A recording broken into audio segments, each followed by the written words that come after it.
सभी गविसिद्ध भाई बहन श्वास भरेंगे और छोड़ते हुए ओंकार का लंबा नाद।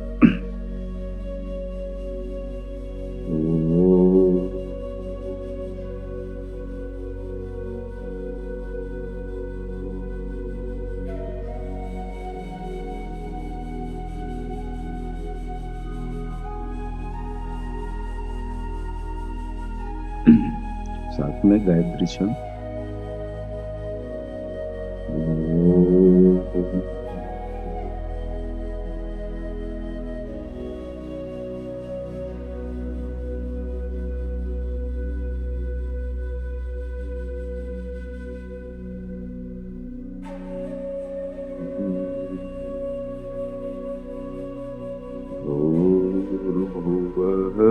स्वः तत्सवितुर्वरेण्यं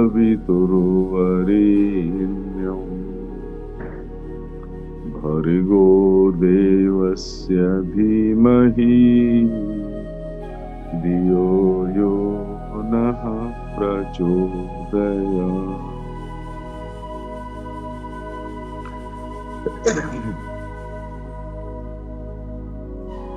हमारे प्रिय गविसिद्ध भाई बहन एवं आज की इस प्रातःकालीन सभा में पधारे हुए सभी अतिथिगण, गौ प्रेमीगण,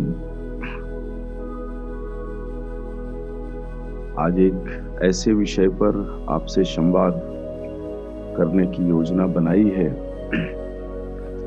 जिस विषय को भारत सदियों से जीता आया है, लेकिन समय के साथ और आधुनिकता के साथ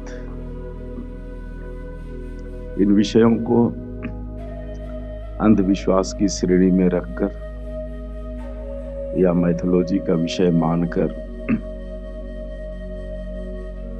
हमने इसमें बहुत सारे विषयों को खो दिया है। विषय नया नहीं है, भारत सदियों से जीता आया है और वह विषय है अदृश्य शरीर का, आभा मंडलीय शरीर का।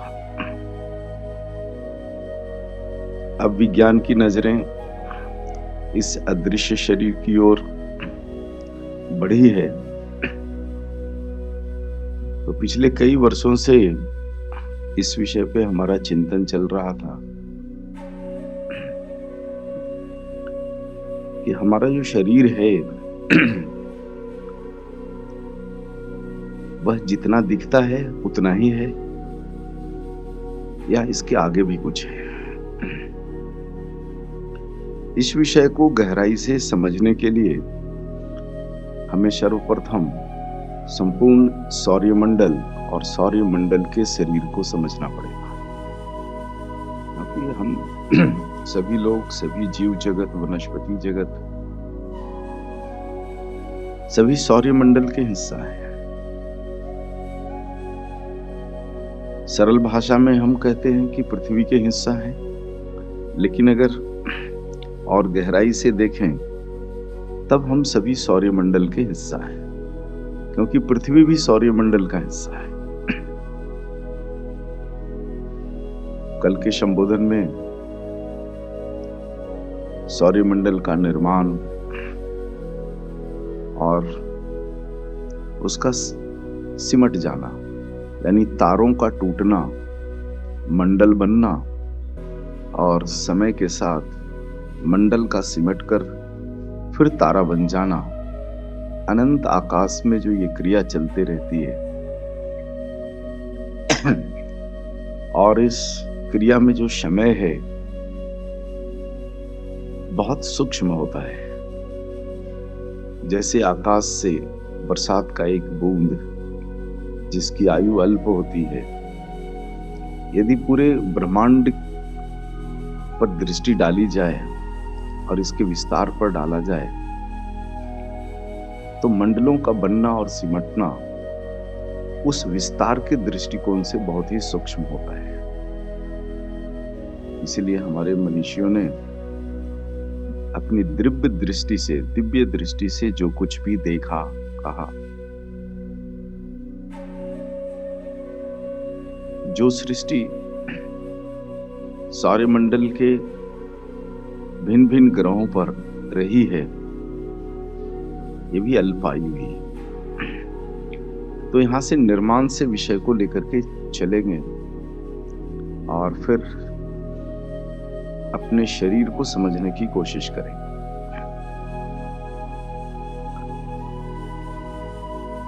सौरमंडल यानी सूर्य का मंडल, सूर्य नाम के तारे का परिवार। जब सूर्य उदय होता है, उस समय जब हम सूर्य को निहारते हैं, तो सूर्य का ठोस हिस्सा और उसके चारों तरफ प्रकाशकीय हिस्सा जो है, एक विशेष ऊर्जा तरंगे हैं।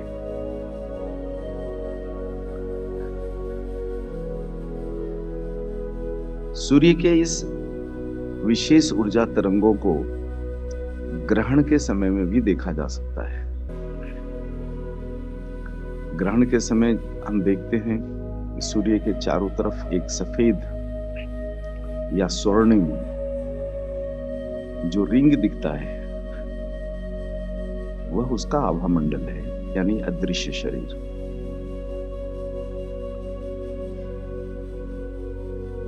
सामान्यतः सहज रूप से यदि हम अदृश्य शरीर के विस्तार को समझना चाहें, तो जो शरीर दृष्टिगोचर है, दिखता है, उसकी तुलना में अदृश्य शरीर का जो विस्तार है वो 300 गुना अधिक होता है। मैं दिख रहा हूं आपको, यह जो दिखने वाला शरीर है ये छोटा है, लेकिन वह शरीर जिसको आप खुली आंखों से नहीं देख पा रहे हैं, यह शरीर दृष्टिगोचर शरीर से 300 गुना बड़ा है और यह अपना विस्तार भी ले सकता है। इस शरीर को बड़ा और छोटा किया जा सकता है। जो दृष्टिगोचर शरीर है वह निर्धारित है, लेकिन अदृश्य शरीर निर्धारित नहीं होता, बल्कि परिस्थितियों के हिसाब से उस शरीर की आकृति बदलती है, बड़ी होती है, छोटी होती है। सूर्य का जो दृष्टिगोचर शरीर है, सूर्य नारायण के उस शरीर को हम प्रतिदिन देखते हैं। सूर्य जब दृष्टिगोचर होते हैं और जब तक ओझल नहीं होते तब तक हम देखते हैं। यह सूर्य नारायण का दृष्टिगोचर शरीर है, लेकिन सूर्य नारायण का अदृश्य शरीर, आभा शरीर उतना बड़ा है जितना पूरा मंडल का विस्तार है। इसको हम गुरुत्व से जोड़ करके भी देख सकते हैं। जहां तक जिस पिंड का गुरुत्व काम करता है, वहां तक उसका आभा शरीर होता है। सूर्य के आभा शरीर में ग्रह हैं जो अपनी धुरी पर घूम रहे हैं और सूर्य के चारों तरफ घूम रहे हैं। संपूर्ण सौरमंडल भी किसी का चक्कर लगा रहा है। तो सूर्य के आभा शरीर में सभी ग्रह हैं, उसमें पृथ्वी भी एक है। फिर पृथ्वी का एक अपना आभा शरीर है। उस आभा शरीर के अंदर चंद्रमा नाम का उपग्रह है। पृथ्वी पर बहुत सारे जीव जंतु और वनस्पति, उनका भी अपना आभा शरीर है, जिसमें हम मनुष्य जीव जगत, वनस्पति जगत, ये सभी है। और यह जो गुरुत्व ऊर्जा है इतना सरल होता है, इतना सरल होता है कि हम इसको सामान्यतः नाप नहीं सकते हैं। तो सभी सौरमंडल में सब कुछ सूर्य के गुरुत्व के अंदर है, और ऐसे भी कह सकते हैं कि यह सूर्य के आभा मंडल के अंदर है। अब ये आभा मंडल काम कैसे करता है? एक दूसरे के आभा मंडल के साथ संबंध कैसे बैठता है, और इस आभा मंडल से चीजें संतुलित कैसे होती है? गव्य पुराण में हम लोगों ने पढ़ा है, समझा है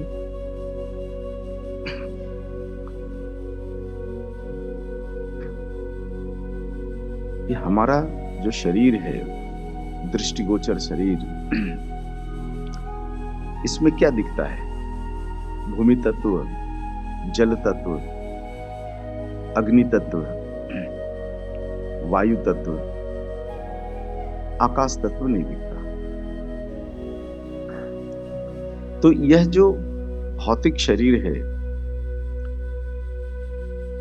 सौरमंडल के सभी ग्रहों का, उपग्रहों का, और जिन जिन ग्रहों पर जीव और वनस्पति हैं उन सभी का।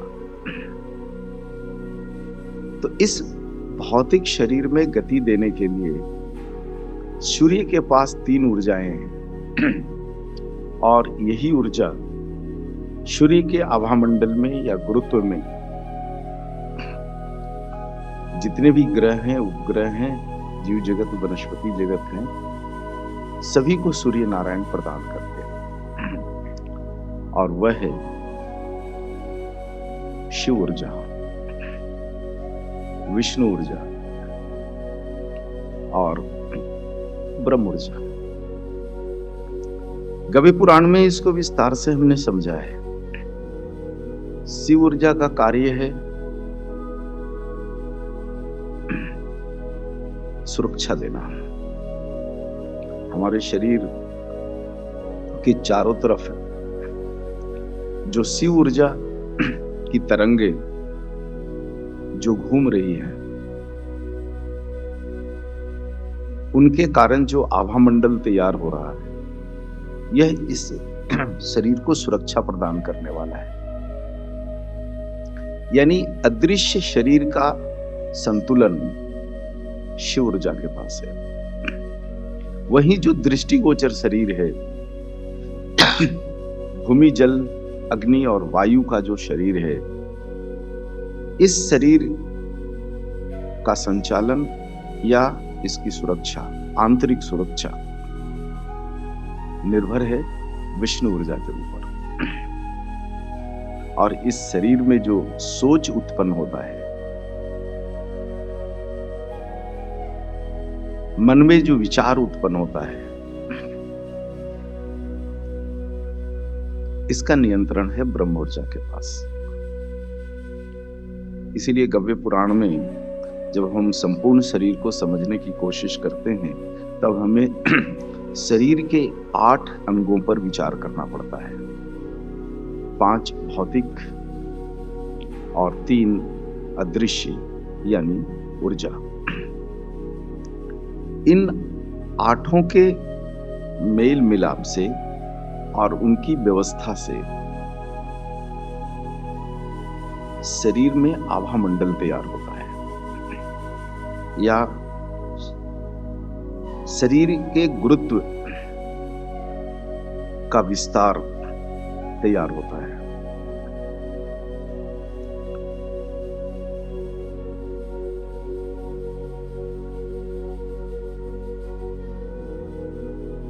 तो जैसा जिस प्रकार का सूर्य का आभामंडल है, इसे हम ऐसे भी समझ सकते हैं कि वह संतुलित है, क्योंकि सूर्य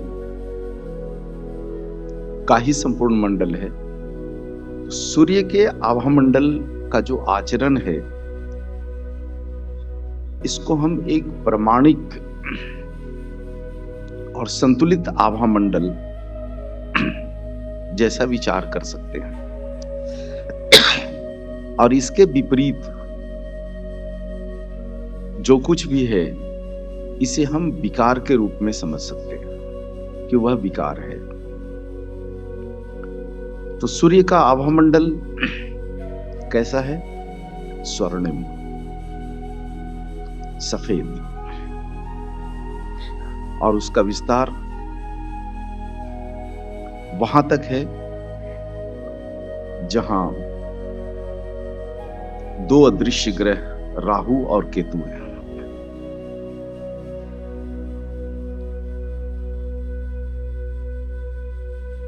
इसकी प्रकृति पर यदि हम विचार करें तो आभा मंडल की जो प्रकृति है वह सबसे पहले दृष्टिगोचर शरीर, भौतिक शरीर के तत्वों की प्रकृति के ऊपर निर्भर करता है, जिसमें मिट्टी है, जल है, अग्नि है और वायु है। मिट्टी की जैसी प्रकृति होगी वैसा ही आभा मंडल तैयार होगा। जल की जैसी प्रकृति होगी वैसा ही आभा मंडल तैयार होगा। तो पहली निर्भरता है आभा मंडल का भौतिक शरीर के तत्वों के आचरण या गुण धर्म के आधार पर, और दूसरा है विद्युतीय शरीर के ऊपर, किस जीव का और किस वनस्पति का के शरीर में ये तीनों ऊर्जाएं किस स्तर पर है उसके ऊपर, और अंत में यह आभा मंडल का जो चरित्र है वो निर्भर करता है आत्मा रूपी तरंग पर। तो ये तीन चीजें हैं जिससे आभा मंडल तैयार होता है, और यही आभा मंडल जब सूर्य के आभा मंडल से मेल खाता है तब कोई भी वनस्पति या कोई भी जीव का जीवन संतुलित होता है। और जैसे ही इसमें विकृतियां आनी शुरू हो जाती है, उस जीव या वनस्पति का शरीर व्याधियों से भर जाता है। यह विषय इतना गहरा है और इतना कारगर है कि इस विषय पर यदि मंथन, चिंतन और इसकी उपयोगिता को अगर जीवन में लाया जाए तब किसी भी भौतिक औषधि की जरूरत नहीं पड़ती, दृष्टिगोचर औषधि की जरूरत नहीं पड़ती, क्योंकि दृष्टिगोचर शरीर तो मात्र संपूर्ण शरीर का 30% हिस्सा है। तो जो मैं देख रहा हूं इस विषय को, आभा मंडल वाले विषय को, इसमें से एक संपूर्ण चिकित्सा विधा तैयार की जा सकती है। एक ऐसी चिकित्सा विधा जिसमें किसी भी प्रकार की भौतिक वस्तु की उपयोगिता की आवश्यकता नहीं है, मात्र आभा मंडल पर कार्य करके और किसी भी व्याधि को ठीक की जा सकती है। अब ये थोड़ी गहरी बात थी, जितना कुछ मैंने समझा है इसको रखने की कोशिश की है। अब आगे मैं कुछ ऐसे विषयों पर चलता हूं जिससे हम सभी की समझ और गहरी हो सकती है इस विषय पर। मात्र उदाहरण के लिए इस विषय को रख रहा हूं कि एक अणु है, एटम्स, जैसा कि आधुनिक विज्ञान में हम लोगों ने पढ़ा है कि किसी भी अणु के 3 खंड हैं, इलेक्ट्रॉन, प्रोटॉन और न्यूट्रॉन। ये प्रोटॉन और न्यूट्रॉन तो उस अणु के मध्य में है और इलेक्ट्रॉन्स उसके चारों तरफ घूम रहा है। यहां पर एक मुख्य बात यह भी है कि प्रोटॉन भी स्थिर नहीं है, लेकिन उस अणु के शरीर को समझने के लिए हमने मान लिया है कि इलेक्ट्रॉन्स चारों तरफ घूम रहा है। यही उसका आभामंडल है। और जब तक वो एक निर्धारित परिधि पर घूम रहा है, एक फिक्स पाथ पर घूम रहा है, तब तक वह अणु संतुलित है। और जैसे ही उसके इलेक्ट्रॉन्स का पाथ बदल जाता है, उस अणु में विकृतियां आ जाती हैं। इसी को जब हम एक विस्तार स्वरूप में समझने की कोशिश करें और यह मान लें कि हमारा संपूर्ण शरीर मात्र एक अणु है। कई अणुओं के मेल से बना हुआ, कई खरबों या चिकित्सा शास्त्र की दृष्टिकोण से समझें तो हम सेल्स को समझ सकते हैं। ये हमारा जो सेल्स है, हमारे शरीर का जो सेल्स है, उसको मान ले हम कि एक वह अणु है और उसमें तीनों ऊर्जाएं है। और जिस प्रकार से सूर्य की ऊर्जाएं गतिमान है अपने पथ पर, जिस दिशा में और जिस प्रकृति के साथ, हमारे शरीर के सेल्स की ऊर्जाएं भी यदि उसी प्रकार से गतिमान है अपने निर्धारित पथ पर, तब वह सुरक्षित है और निरोगी है। तो हमारा पूरा शरीर जिन कोशिकाओं से बना हुआ है, इन कोशिकाओं का यदि हम उनके आचरण चरित्र के आधार पर वर्गीकरण करें तो लगभग इसके 200 खंड बनते हैं और या 200 समूह बनते हैं। हमारे शरीर में जितने भी कोशिकाएं हैं लगभग 200 प्रकृति के हैं और सभी समूह का एक अपना आभामंडल है। मात्र उदाहरण के लिए यदि हम अपने हृदय की बात करें तो हमारा हृदय जिस प्रकार की कोशिकाओं के समूह से बना हुआ है, उनका एक अपना आभामंडल है।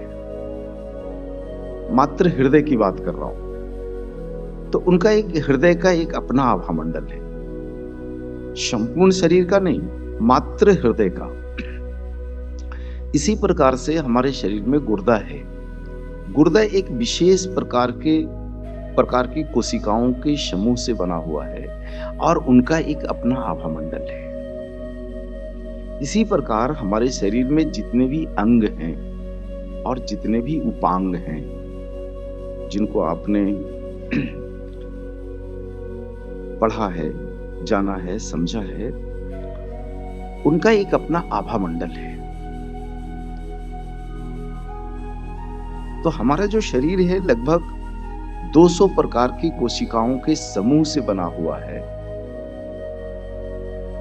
तो हम ये मान सकते हैं कि हमारे शरीर के अंदर 200 प्रकार के आभामंडल हैं। अलग अलग अंग, उनकी क्रियाएं अलग अलग है और ये 200 प्रकार के जो आभामंडल हमारे शरीर के अंदर व्याप्त है, अगर ये सभी का चरित्र या आचरण सूर्य जैसा है तो हमारा शरीर निरोगी है।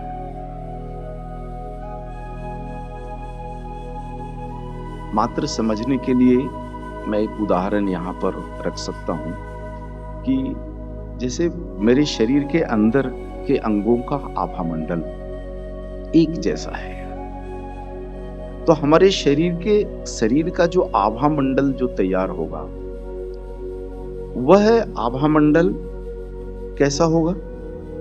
तो 200 प्रकार के सूक्ष्म आभा मंडलों का सम्मिलित स्वरूप। जैसे मेरे हृदय,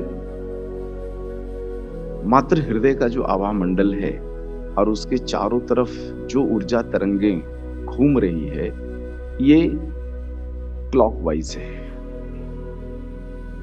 पृथ्वी की गति की तरह है। और इसी प्रकार से हमारे शरीर के अंदर के सभी 200 प्रकार के आभा मंडल सभी एक ही गति में घूम रहे हैं। तो निश्चित रूप से हमारा पूरा जो शरीर है, उस शरीर का जो आभा मंडल है, उसका चरित्र बिल्कुल एक प्रकार का होगा, एक लय होगा। मात्र यह उदाहरण के लिए मैं रख रहा हूं आपके सामने।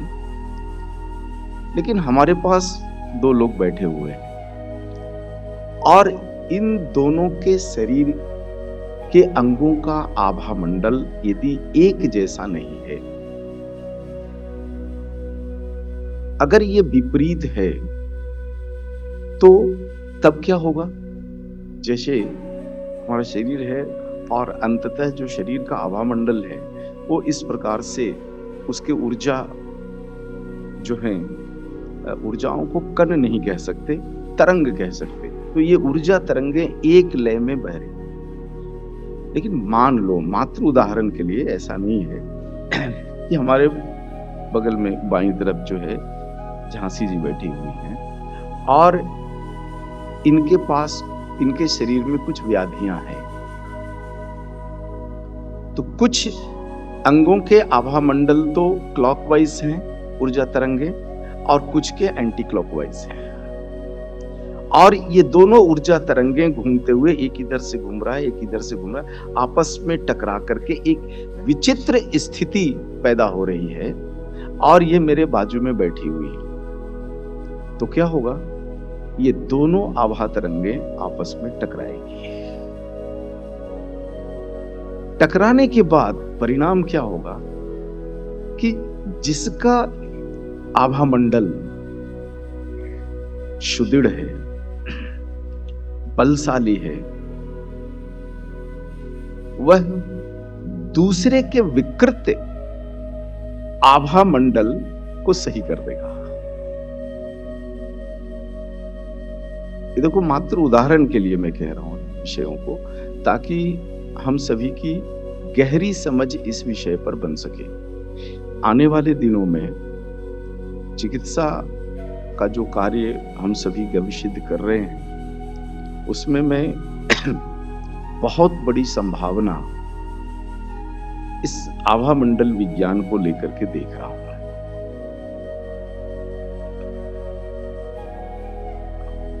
हृदय का जो आभा मंडल है और उसकी जो ऊर्जा तरंगे हैं, वो इस प्रकार से घूम रही है। लेकिन यदि हमारे गुर्दा का जो आभा मंडल है और उसके अंदर की जो ऊर्जा तरंगे हैं, यदि यह विपरीत दिशा में घूम रहा है, तो शरीर में एक विचित्र स्थिति पैदा होती है। ये सभी ऊर्जा तरंगें जब आपस में टकरा जाती हैं, तब एक लयता नहीं बनता और यहीं से अंगों में विकृति शुरू हो जाती है, व्याधियां शुरू हो जाती है। तो इसको सही करने का उपाय क्या है? सही करने का उपाय है एक ऐसे आभा मंडल में बैठना जिसका आभा मंडल बलशाली हो, स्थिर हो और सुदृढ़ हो। तो इस सौर्यमंडल में आभा मंडल का आचरण और गुणवत्ता का जो प्रमाणीकरण है, वह उसमें हम सूर्य को आधार मानते हैं कि सूर्य नारायण का जैसा आभा मंडल है ये संतुलित है। तो यदि हम अपने शरीर के अंगों के अलग अलग अंगों के आभा मंडल को संतुलित करना चाहते हैं तो सबसे बड़ा जो स्रोत है वह है सूर्य और सूर्य की किरणें। सूर्य की किरणें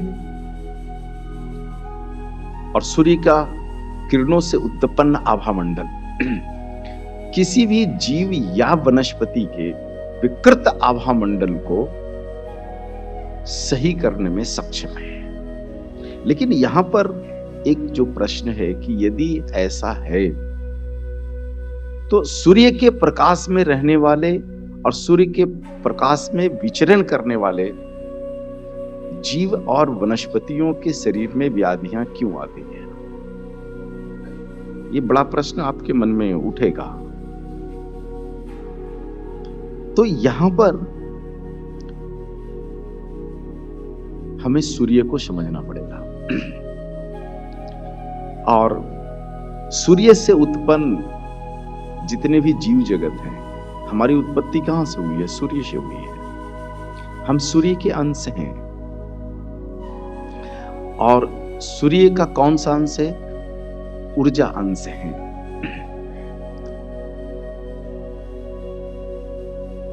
तो अभी तक जो विज्ञान, आधुनिक विज्ञान की जो दृष्टि सूर्य के बारे में अभी तक जो पड़ी है वह इतना ही है कि सूर्य से जो प्रकाश पूरे सौरमंडल में फैल रहा है इसके 7 प्रकार हैं, यानी 7 रंग हैं और प्रत्येक रंग अपनी प्रकृति के साथ है। हर रंग की अपनी एक प्रकृति है और इन सारी प्रकृति को यानी सारे रंगों को यदि सम मात्रा में मिश्रित कर दिया जाए तब इसमें से जो रंग बनता है वो सफेद बनता है। 7 रंगों को आप चाहो तो एक प्रयोग कर सकते हो अपने घर में। आप बाजार से सूर्य की किरणों के 7 रंग लेकर के आ जाइए और बिल्कुल समान मात्रा में सबको आप मिला दो आप, तो परिणाम होगा कि वह सफेद हो जाएगा। तो जो सफेद है ये कंपोजिशन है 7 रंगों का। लेकिन सत्य बिल्कुल यहीं तक नहीं है। सूर्य हमें 7 रंगों के अलावा भी और कुछ देते हैं जो दृष्टिगोचर नहीं है। जैसे सूर्य से 2 ऊर्जा तरंगे संपूर्ण सौरमंडल में प्रसारित होता है। एक ऊर्जा तरंग का नाम हमारे शास्त्रों में है प्रज्ञा और दूसरे ऊर्जा तरंग का नाम है क्रिया। ये प्रज्ञा ऊर्जा और क्रिया ऊर्जा 2 ऐसी ऊर्जा तरंग हमारे सूर्य नारायण से निकलकर पूरे सौरमंडल में फैलते हैं जिनको मनुष्य अपनी आंखों से नहीं देख सकता। लेकिन इन ऊर्जा तरंगों को देखने की विधि हमारे ऋषियों ने निकाली है।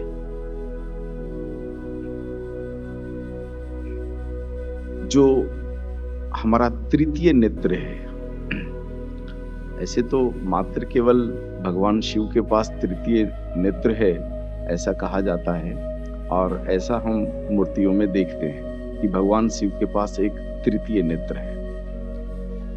भगवान शिव के पास मात्र नहीं, संपूर्ण जीव जगत के पास तृतीय नेत्र होता है। यहां पर केवल समझना यही है कि भगवान शिव ने अपने तृतीय नेत्र को बहुत ज्यादा क्रियाशील बना दिया था। हमारा जो तृतीय नेत्र है वो उतना क्रियाशील नहीं है। लेकिन इसको क्रियाशील बनाने की क्रियाएं हैं, और ये पूरी की पूरी क्रिया और उस पर अभ्यास पूरी दुनिया में मात्र एक स्थान पर सुरक्षित है, और उस स्थान का नाम है तिब्बत। आज भी तिब्बत में ऐसे ऐसे आपको मनीषी मिल जाएंगे जिन लोगों ने अपने तृतीय नेत्र को बहुत ज्यादा क्रियाशील बना लिया है। चीन की जो कुदृष्टि है तिब्बत के ऊपर, इसी विषय को लेकर के है, क्योंकि यह जो तृतीय नेत्र है, यदि इसको हम क्रियाशील कर लेते हैं, तब हम इस ब्रह्मांड के उन सारी ऊर्जाओं का दर्शन कर सकते हैं, देख सकते हैं, जिनको सामान्य जीव अपनी नंगी आंखों से नहीं देख पाता। तो सूर्य से ऐसी जो ऊर्जा तरंगें निकलती हैं, जिनको मनुष्य अपनी आंखों से नहीं देख पाता है, उसको देखने के लिए तृतीय नेत्र को खोलने की आवश्यकता पड़ती है, या उसको क्रियाशील करने की आवश्यकता पड़ती है। ऐसी ऊर्जा तरंगों का अवशोषण प्रत्येक जीव जगत और वनस्पति जगत नहीं कर सकता। हमारा जो शरीर है सामान्यतः, या किसी भी जीव का जो सामान्य शरीर है, वह केवल सूर्य की किरणों के 7 रंगों की ऊर्जाओं का अवशोषण करने में सक्षम है। यदि हम सूर्य के प्रकाश में बैठ जाएं, तो सूर्य के प्रकाश में जो 7 रंग हैं, इन 7 रंगों की ऊर्जाओं का अवशोषण हमारा शरीर कर सकता है। और यदि कोई जीव चाहे तो मात्र इन सूर्य की किरणों से अपने शरीर को चला सकता है। उसे भौतिक आहार की कोई आवश्यकता नहीं पड़ेगी, न ही उसे जल की आवश्यकता पड़ेगी। और अगर इसकी ऊंचाई में कोई जाए तो श्वास की भी कोई आवश्यकता नहीं पड़ती। और इसी विज्ञान के आधार पर हमारे यहाँ जो योगी मनीषी हुए, बिना भोजन किए हुए, बिना जल पिए हुए, और कई बार तो बिना श्वास के गुफाओं और कंगराओं में 100 साल नहीं, हजारों साल से आज भी बैठकर तपस्या कर रहे हैं। इस भारत खंड भारतवर्ष के भूगोल में 2 ऐसे अद्भुत स्थान हैं जहां पर कोई भी व्यक्ति अपने शरीर के आभा मंडल को और अपनी ऊर्जाओं को अत्यधिक क्रियाशील बना सकता है। वह स्थान है हिमालय, और दूसरा स्थान है अरुणगिरी। ये 2 स्थान बड़े अद्भुत हैं भारत में। वहां का भूगोल ऐसा है कि उस भूगोल में रहने मात्र से हमारे शरीर के अंगों के जो छोटे छोटे आभा मंडल हैं, ये सभी इतने क्रियाशील हो जाते हैं कि अंततः उसका प्रभाव हमारे तृतीय नेत्र पर होता है। और सामान्य मनुष्य जिन चीजों को नहीं देख सकता, उन चीजों का दर्शन वे लोग कर पाते हैं। तो मनुष्य का शरीर 7 रंगों की ऊर्जाओं को ग्रहण करने में सक्षम है। व्याधियां जो आती है, विकृतियां जो आती है, बीमारियां जो आती है, इस आभा मंडल के विषय से यदि हम समझें तो अंगों के आभा मंडल में विकृतियों के कारण, और ये विकृतियां आती है आहार के कारण। यानी मृत्यु का मूल कारण, मृत्यु यानी शरीर का छूट जाना। आत्मा की मृत्यु तो होती नहीं, ऊर्जा तरंगें कभी मिटती नहीं। हमारे शरीर की जो ऊर्जा तरंगें हैं, ये तो कभी मिटेगी नहीं, लेकिन ये शरीर मिटेगा। तो इस मिटने वाले शरीर का जो मूल कारण है, वह है आहार।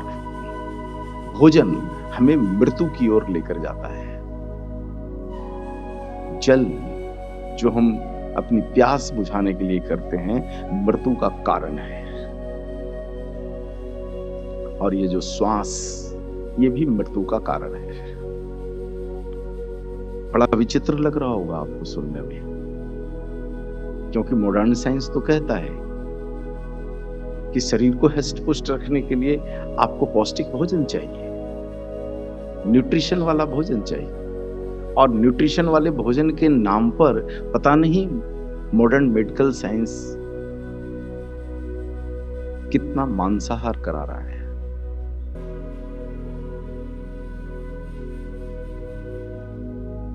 ऊर्जा के इस विषय को गहराई से समझोगे तब मृत्यु का कारण 3 है: ठोस आहार, तरल द्रव्य और श्वास। इन तीनों का सेवन जो जितना कम करता है, वह उतनी लंबी आयु को प्राप्त कर सकता है। और इसीलिए हमारे देश के योगी लंबी आयु को प्राप्त करने के लिए इन तीनों आहार को सूक्ष्म कर देते हैं या छोड़ देते हैं। छूट जाए, शरीर नहीं मिट सकता, क्योंकि शरीर के संचालन के लिए जो ऊर्जाएं चाहिए वो सूर्य के प्रकाश की किरणों में है। सूर्य के प्रकाश में बैठकर उन किरणों से हम इसकी पूर्ति कर सकते हैं।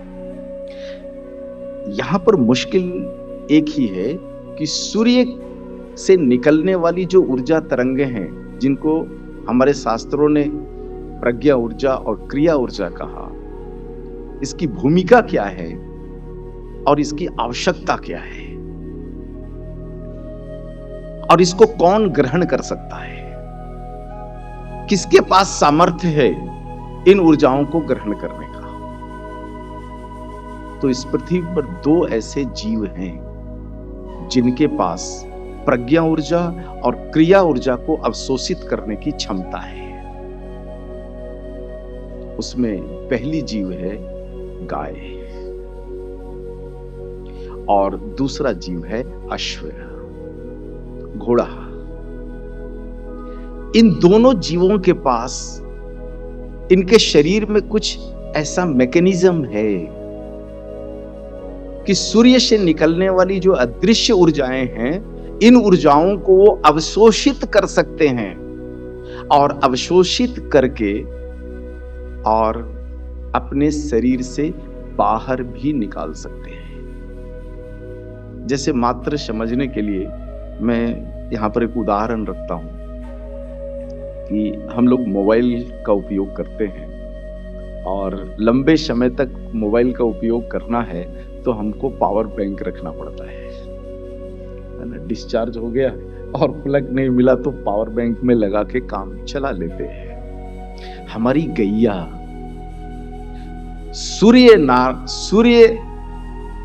सूर्य पावर बैंक है। हाँ, नहीं, माफ करना, सूर्य तो मूल ऊर्जा है और हमारी गैया हमें चार्ज करने के लिए एक पावर बैंक है।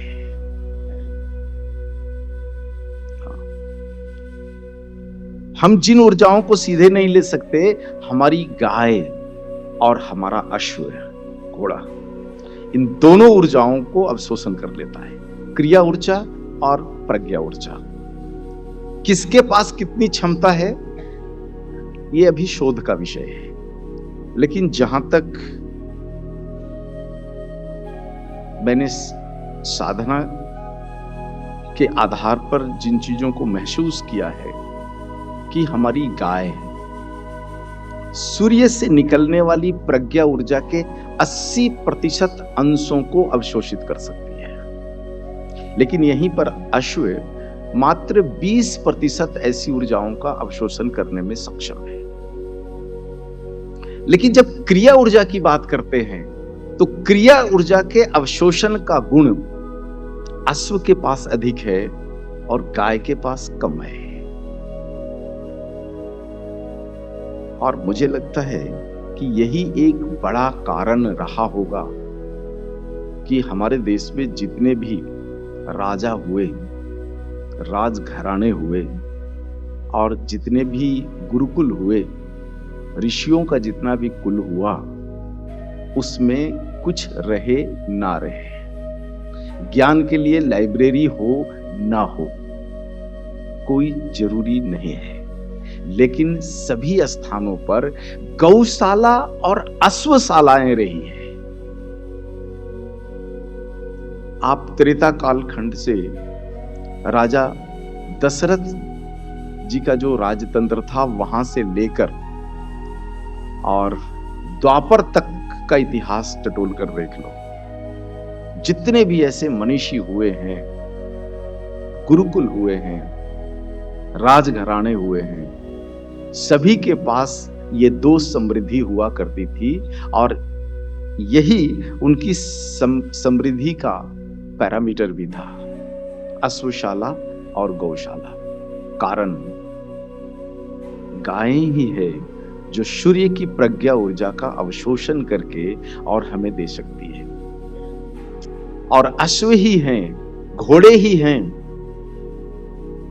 जो क्रिया ऊर्जा का अवशोषण करके और हमें दे सकती है। इस प्रज्ञा ऊर्जा की आवश्यकता क्या है और इस क्रिया ऊर्जा की आवश्यकता क्या है? ये दोनों विषय को समझना इसलिए जरूरी है क्योंकि यह जो आभा मंडल शरीर है, इसमें सबसे जो बड़ी भूमिका है इसी प्रज्ञा और क्रिया की है।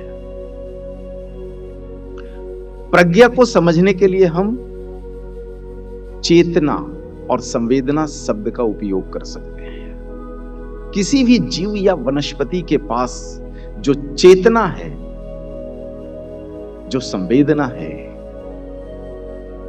यही प्रज्ञा है। और उस जीव और वनस्पति के पास जो गति है, जो विस्थापन है, वह क्रिया है। तो विस्थापन की ऊर्जा यदि चाहिए तो हमें क्रिया ऊर्जा का वर्णन करना पड़ेगा, और यदि चेतना संवेदना जैसी ऊर्जा हमें चाहिए तो प्रज्ञा ऊर्जा का वर्णन करना पड़ेगा।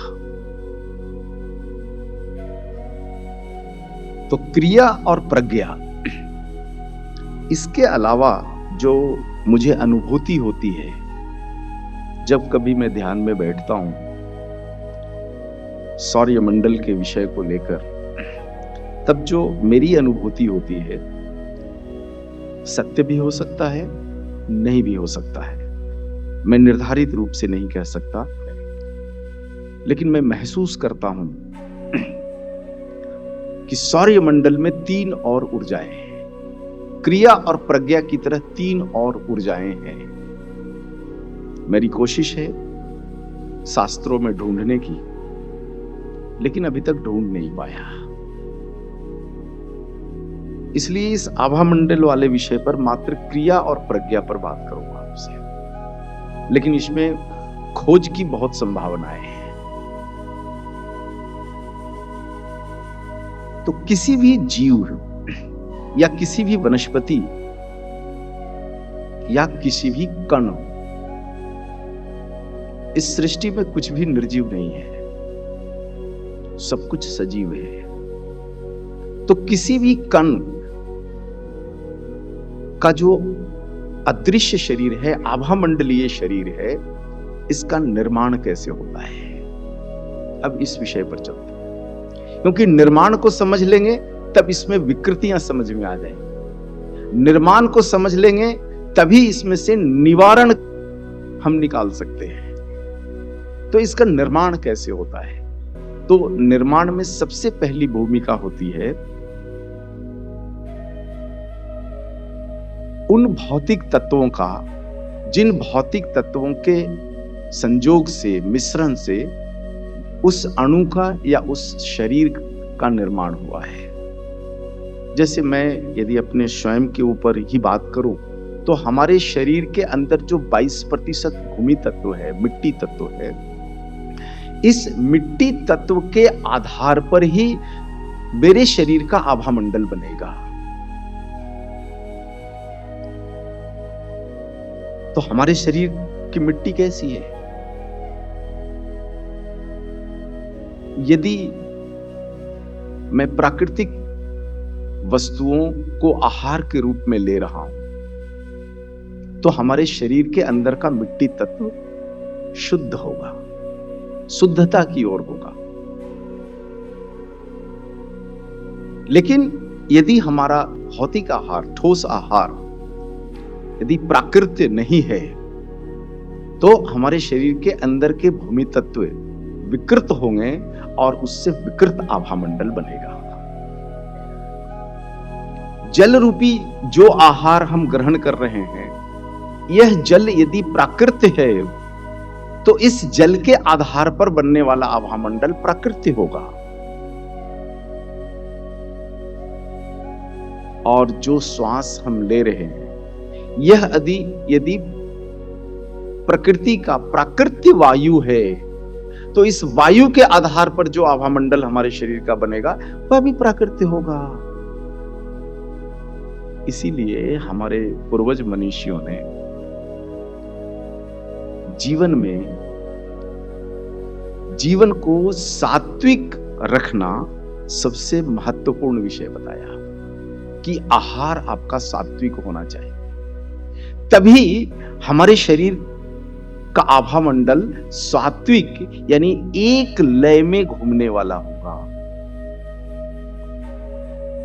इसलिए सात्विक आहार की बात पूरे विश्व में केवल भारत करता है। केवल भारत ही है जो दुनिया में वकालत करता है कि मनुष्य को शाकाहारी होना चाहिए। यदि हम शाकाहारी हैं, शाकाहार, यदि हम अपने जीवन को वनस्पतियों के आधार पर चलाते हैं, तो उस ठोस आहार से जो हमारा आभामंडल बनेगा वो एक लय में घूमने वाला होगा। लेकिन यहीं पर यदि हम अपने ठोस आहार को विकृत कर दें, अप्राकृतिक कर दें, तो हमारे शरीर का जो आभामंडल है वो विकृत हो जाएगा। तो सात्विक आहार क्या हो सकता है? अब ये एक बहुत बड़ा विषय है। इस विषय को समझने के लिए जो मैंने मदद ली है वो महर्षि वाग्भट के अष्टांग संग्रहम से ली है। तो इस विषय को, आहार कैसा हो कि उस आहार से उत्पन्न हमारा आभामंडल एक लय वाला हो, तो आपको अष्टांग संग्रहम पढ़ना पड़ेगा।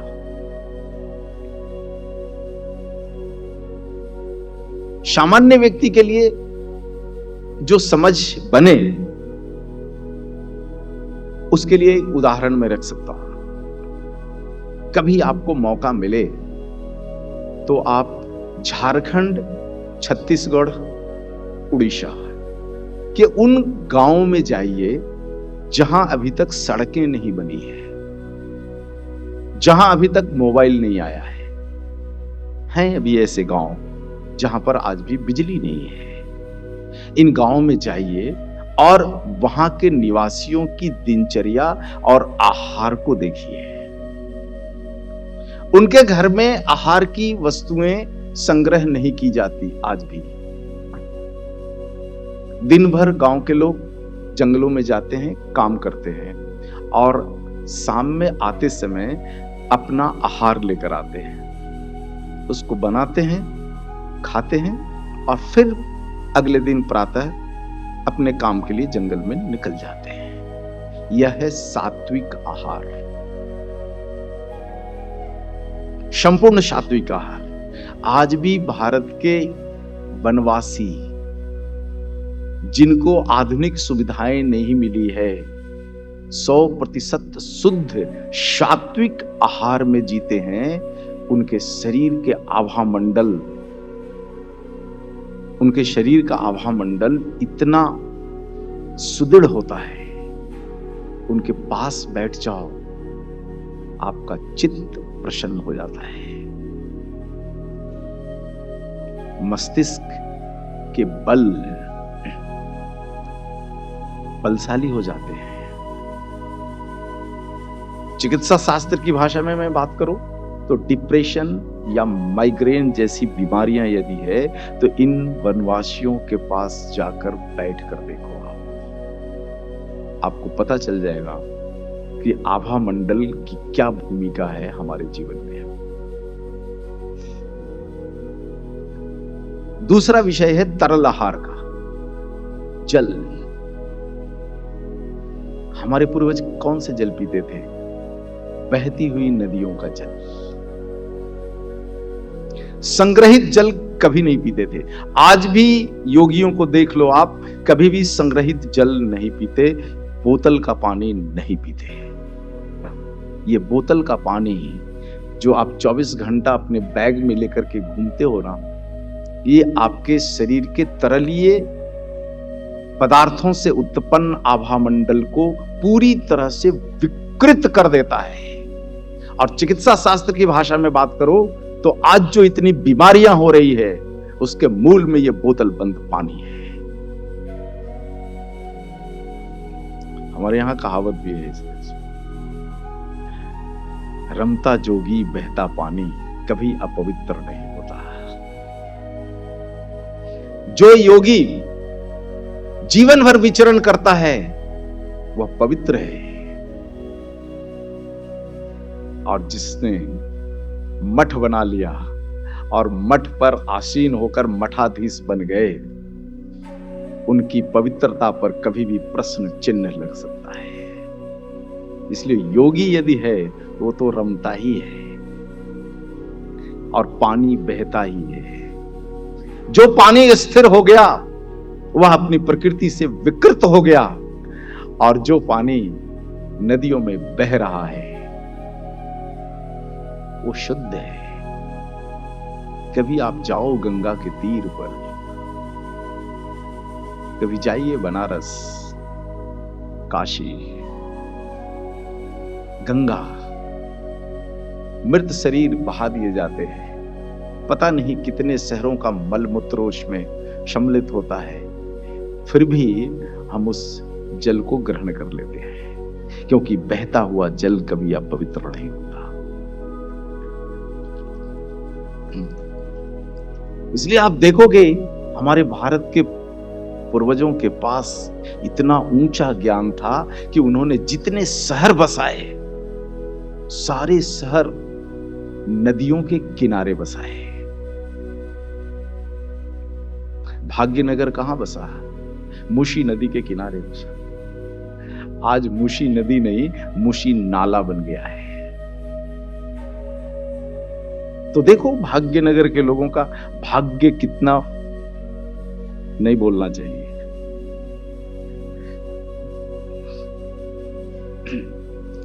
दक्षिण भारत की अभी कुछ नदियां जिन्हें हम गंगा कहते हैं बहुत ही पवित्र हैं। पवित्रता का जो प्रमाण हमने देखा वो केरल की गंगा, जिसको पंपा कहते हैं, मैं उसकी पवित्रता को सबसे ऊंचा मानता हूं। ऐसी गोदावरी है, नर्मदा है, कृष्णा है, कावेरी है। यदि अपने शरीर के आभामंडल को एक लय बना करके रखना है तो इन गंगा रूपी नदियों का जल पियो आप। हमारे देश के प्रधानमंत्री माननीय नरेंद्र मोदी जी की जो एक दृष्टि है कि गंगा के किनारे की जो जनसंख्या है उनको गंगा जल उपलब्ध किया जाए, और गंगा का जो जल है उसको बहुत सारे शहरों में उन्होंने जो है प्रसारित करवाया है। एक बड़ी ऊंची सोच है। इसको केवल भौतिकता से नहीं देख सकते आप, केवल प्यास बुझाने से नहीं देख सकते आप। इसके पीछे हमारे प्रधानमंत्री के मस्तिष्क के अंदर विचरित होने वाला जो सात्विक विचार है, इसका प्रसारण है। और मैं तीसरी बात पर आता हूं, और वो है श्वास। यदि हमारा श्वास प्राकृतिक हुआ तो हमारे श्वास के कारण उत्पन्न आभामंडल प्राकृतिक होगा। तो प्राकृतिक श्वास कहां मिलेगा? जहां प्रदूषण नहीं है। तो यदि हम किसी शहर में रह रहे हैं, है ना, शहर का मतलब क्या? नर्क। यदि हम नर्क में रह रहे हैं तो निश्चित रूप से ठोस आहार, तरल जल के साथ साथ श्वास भी प्राकृतिक नहीं मिलने वाला है। तो प्राकृतिक श्वास चाहिए तो आपको प्रकृति के गोद में रहना पड़ेगा, यानी जंगलों में रहना पड़ेगा, गांव में रहना पड़ेगा, जहां का वायु शुद्ध है। शुद्ध वायु का मतलब क्या? ऐसा वायु, ये आधुनिक विज्ञान के विचार से एक ऐसा वायु जिसमें 20.8% ऑक्सीजन हो, है ना, 68% नाइट्रोजन हो और बहुत अल्प मात्रा में कार्बन या कार्बन के कंपाउंड वाले वायु या दूसरे वायु।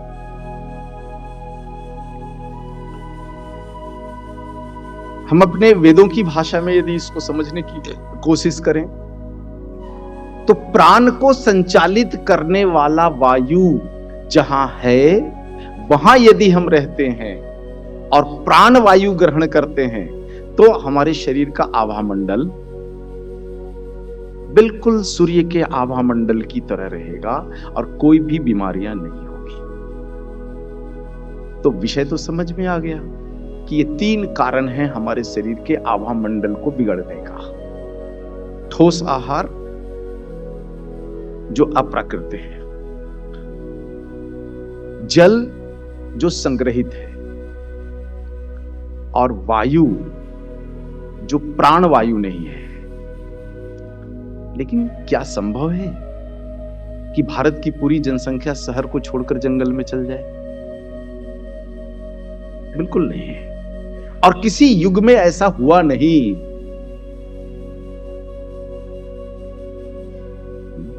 शहरों का विस्तार कम और ज्यादा जरूर हुआ है,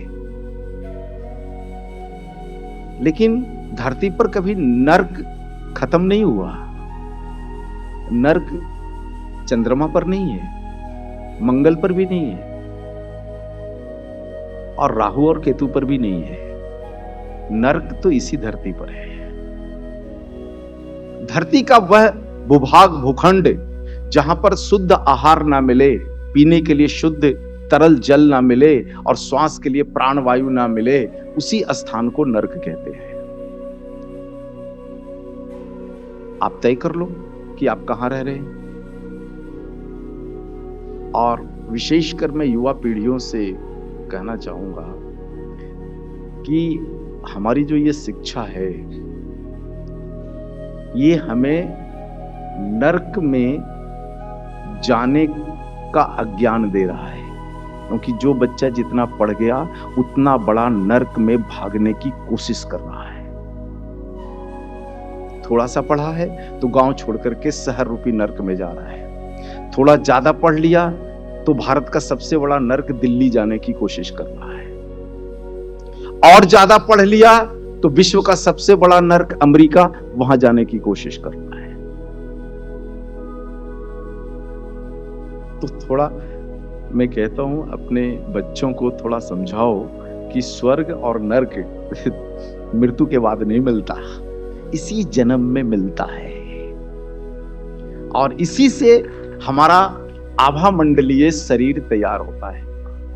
यदि देखो, अध्यात्म की बहुत सारी बातें हैं, बहुत सारा ज्ञान है वेदों में, कहां कहां। एक योगी के पास जाइए, क्योंकि मैंने किया बचपन में, मुझे कुछ ऐसे योगी मिले जिनके पास मैं बैठा और उनसे कहा कि मुझे आप अध्यात्म सिखाओ।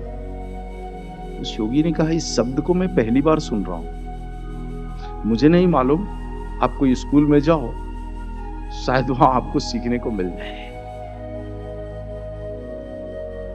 देखो, अध्यात्म पढ़ने का विषय नहीं है, इसलिए योगी अध्यात्म शब्द को नहीं जानते, लेकिन अध्यात्म को जीते हैं।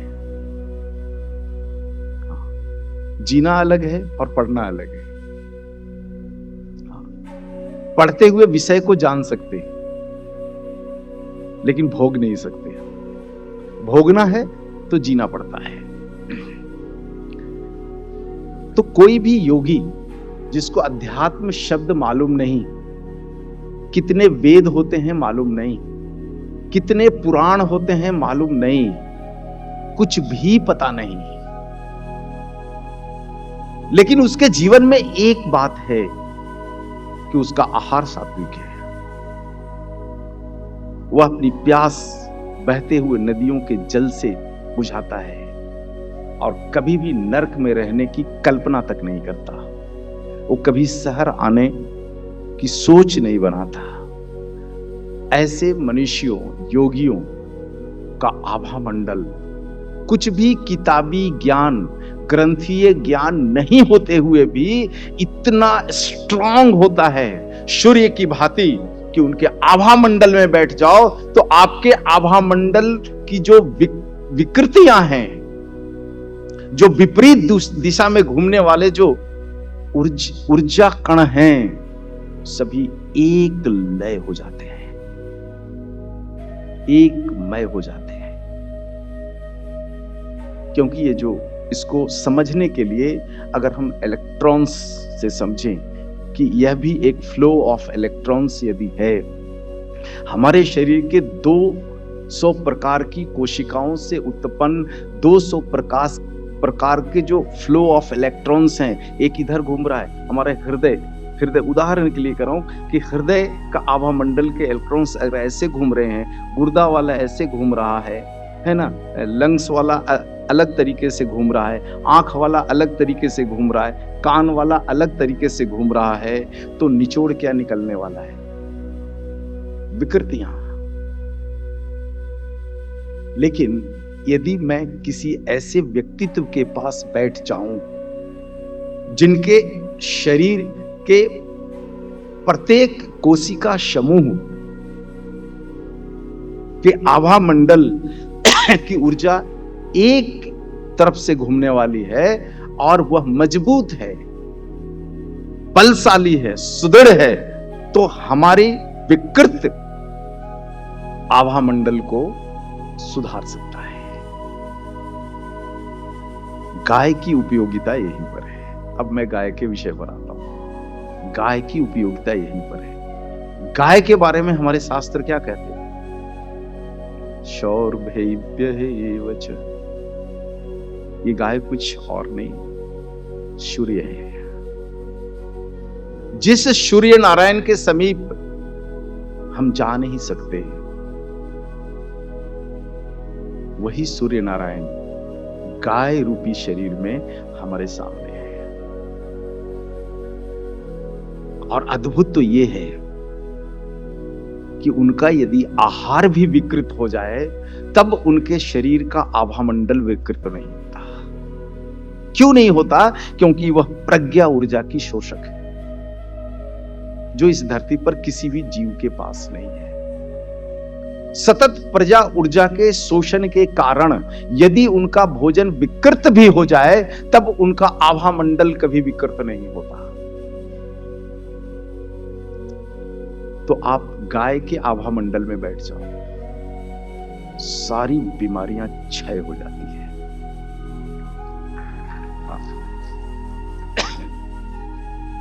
इस विषय को समझने के लिए 3 महीना पहले मैंने एक परीक्षण किया। परीक्षण क्या किया कि कुछ मिट्टी के पात्र लिए। ये परीक्षण आप भी कर सकते हो और आपको भी करना चाहिए।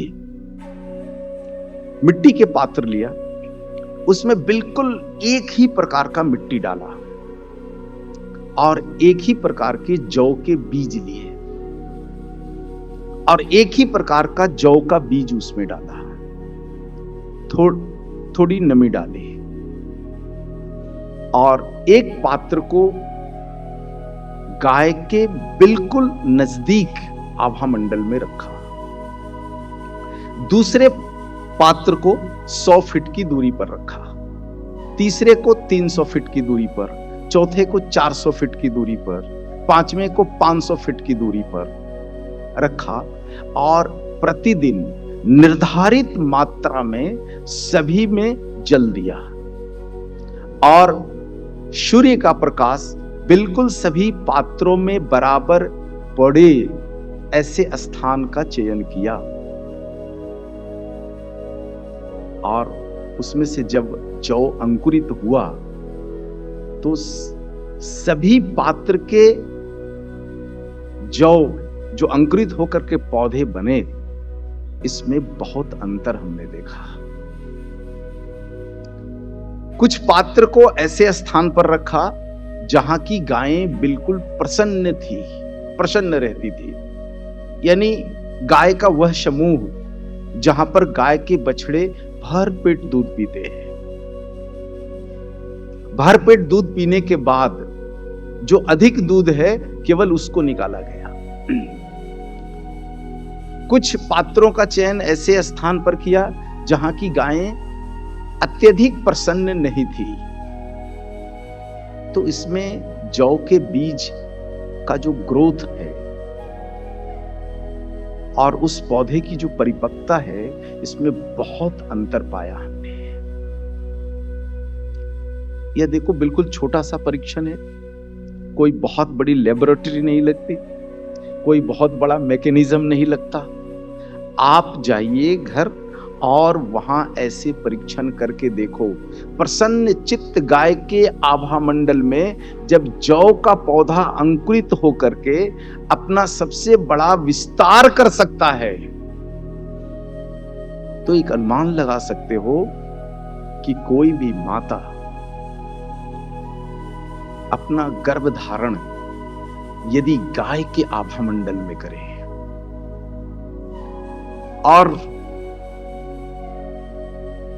बच्चे का 9 महीना पोषण यदि गाय के आभा मंडल में करे, तो कैसा बच्चा जन्मेगा। यह हमारे शोध का अगला पड़ाव है। इस साल मैंने केवल वनस्पतियों पर किया है, कुछ बीजों पर किया है, लेकिन आने वाले दिनों पर यह शोध जो है वो मनुष्यों पर करने की हमारी योजना है। इसको कई चरण में करने की योजना है। आप भी कर सकते हो कि यदि कोई दंपत्ति गाय के आभा मंडल में गर्भ धारण करता है तो बच्चा कैसा होगा। गाय के आभा मंडल में 9 महीना तक उस बच्चे का पोषण करे तो परिणाम क्या होगा। अद्भुत। जो परिणाम मैंने जौ के बीज में उससे अंकुरित पौधे में देखा है, इस आधार पर मैं कह सकता हूं कि इस भारतवर्ष को यदि फिर से योगेश्वर श्री कृष्ण चाहिए तो माताओं को गर्भ धारण करने के लिए और गर्भ पालन करने के लिए सुखी गाय का आभा मंडल चाहिए।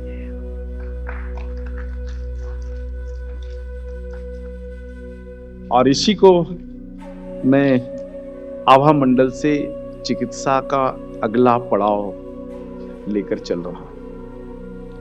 और बीमारियां तो बहुत छोटा सा विषय है कि गाय के आभा मंडल में बीमारियां बिल्कुल ठीक हो सकती है, और ये करके देखा है हमने। जैसे एक उदाहरण के लिए, किसी व्यक्ति को कैंसर हुआ तो आभा मंडलीय शरीर के आधार पर हम क्या निष्कर्ष निकालेंगे। हमारे किसी के शरीर में कैंसर क्यों होता है, आभा मंडलीय शरीर के हिसाब से। तो आभा मंडलीय शरीर के हिसाब से, गणित से, कैंसर होने का कारण है, पहले आयुर्वेद का दृष्टिकोण देखते हैं, फिर आभा मंडल का दृष्टिकोण देखेंगे। तो आयुर्वेद के दृष्टिकोण से किसी भी व्यक्ति को यदि कैंसर होता है, अर्थात उसके शरीर में लंबे समय से त्रिदोष रहा होगा। जब किसी के शरीर में 10 वर्ष से ज्यादा, ये मैं अपने अनुभव के आधार पर कह रहा हूं कि किसी के शरीर में 10 वर्ष से ज्यादा समय तक त्रिदोष हुआ रहा, तो कैंसर नाम की व्याधि के उत्पन्न होने हो सकता है। इसकी पूरी संभावना बनती है। अब आभामंडलीय शरीर के हिसाब से यदि हम कहें तो हमारे त्रिदोष मतलब ये जो 200 प्रकार के कोशिकाओं का आभामंडल है, इसको 3 खंडों में यदि तोड़ दो आप, तो तीनों दोष हुए। तो तीनों दोष के कारण 200 प्रकार के आभामंडलीय शरीर जब अलग अलग लय में घूमेंगे और ये लंबे समय तक रहा, तो हमारे शरीर में मृत कोशिकाओं की संख्या बहुत बढ़ जाती है। और यही मृत कोशिकाएं इकट्ठा होकर धीरे धीरे धीरे धीरे कैंसर का रूप ले लेती है। तो यदि इस संकट से किसी को बाहर निकालना है, तो आभामंडलीय शरीर के आधार पर आप क्या चिकित्सा करोगे? तो मरीज को आपको ऐसे आभामंडल में बिठाने की जरूरत पड़ेगी जिसका आभामंडल सुदृढ़ है, उसके शरीर के प्रत्येक कोशिका समूहों का आभामंडल एक गति में घूमने वाला है। तो इस पूरे पृथ्वी पर इस 84 लाख जीव जंतु और वनस्पतियों में यदि चले जाओ आप, तो गौवंश के आभामंडल से सुदृढ़, बलशाली और एक तरफ घूमने वाला नहीं मिलेगा कहीं। कारण वही है कि गैया कोई और नहीं, साक्षात सूर्य है। तो सूर्य का जैसा आभामंडल पूरे सौर्यमंडल को संचालित करने वाला, इसी प्रकार हमारी गाय का आभामंडल अपने पास के वातावरण को संचालित करने वाला है। और इस धरती पर जितना भी जीव जगत और वनस्पति जगत है, इसमें सबसे लंबी दूरी तक काम करने वाला आभामंडल यदि किसी का है तो गौवंश का है। सामान्य गौवंश का आभामंडल भी 50 फीट या उससे अधिक होता है, 50 फीट प्लस होता है सामान्य गाय का। लेकिन यहां पर एक और विशेषता है कि गाय यदि चाहे तो अपने आभामंडल का विस्तार कर सकती है। हमारा जो आभामंडल होता है ये अधिक से अधिक 3 मीटर का होता है, अधिक से अधिक। आप अपने हाथ को ऐसे उठा दो, करो ऐसे आप। ये उंगली का जो छोर है ना, मात्र यहीं तक आभामंडल है। लेकिन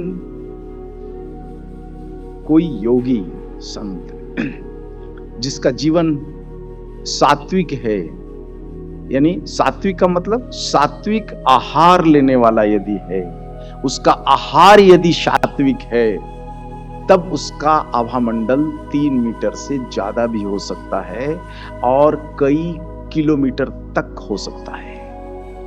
जिस प्रकार से गाय अपने आभामंडल का विस्तार कर सकती है, जिस व्यक्ति का आहार, तीनों आहार सात्विक है, वह भी अपने आभामंडल का विस्तार कर सकता है।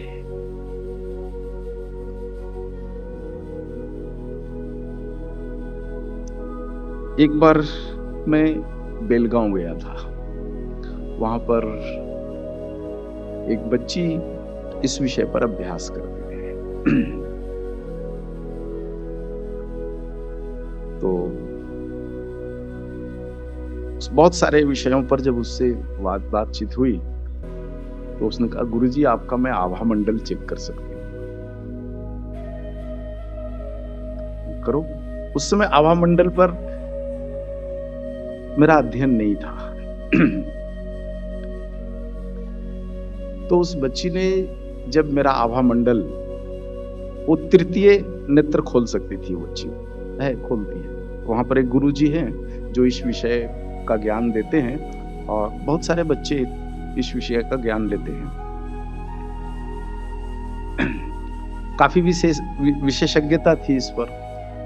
तो उसने मेरा आभा मंडल चेक किया तो दंग रह गई। भाई गुरुजी, आपका आभा मंडल 14 किलोमीटर तक है।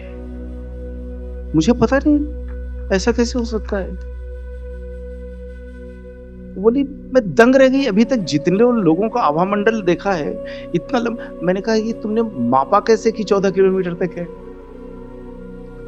तो कहीं मेरे घर से 14 किलोमीटर की दूरी पर एक शिव मंदिर है और मैं देख रहा हूं एक शिव मंदिर है, शिव जी का मंदिर है, वो मेरे घर से लगभग 14 किलोमीटर की दूरी पर है और मैं देख रहा हूं कि आपके आभा मंडल का विस्तार उस शिव मंदिर तक है।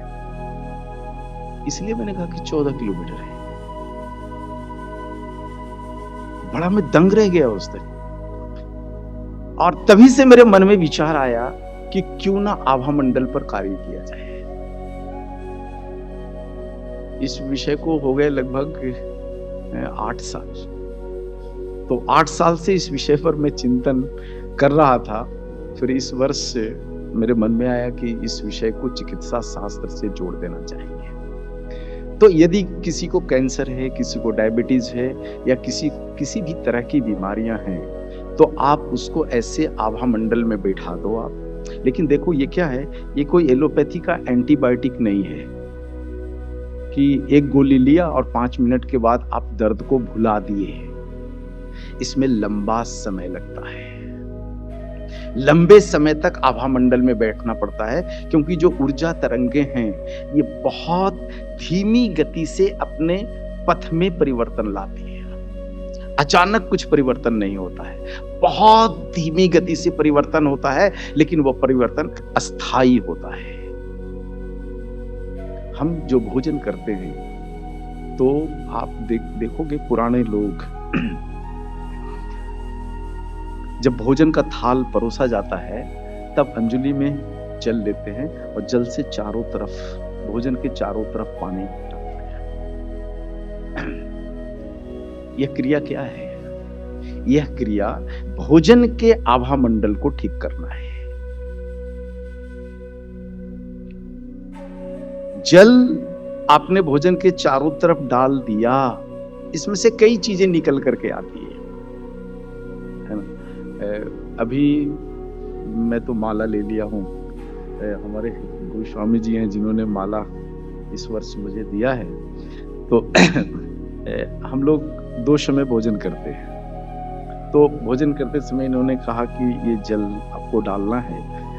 तो मैंने पूछा नहीं, इन्होंने कारण बताया कि भोजन करते समय कोई चींटी प्रवेश न कर जाए इसलिए चारों तरफ हम जल डालते हैं और जब भोजन हो जाए तब विपरीत दिशा में जल डालते हैं ताकि बचे हुए भोजन को ग्रहण करने के लिए चींटियों को आमंत्रित कर सके।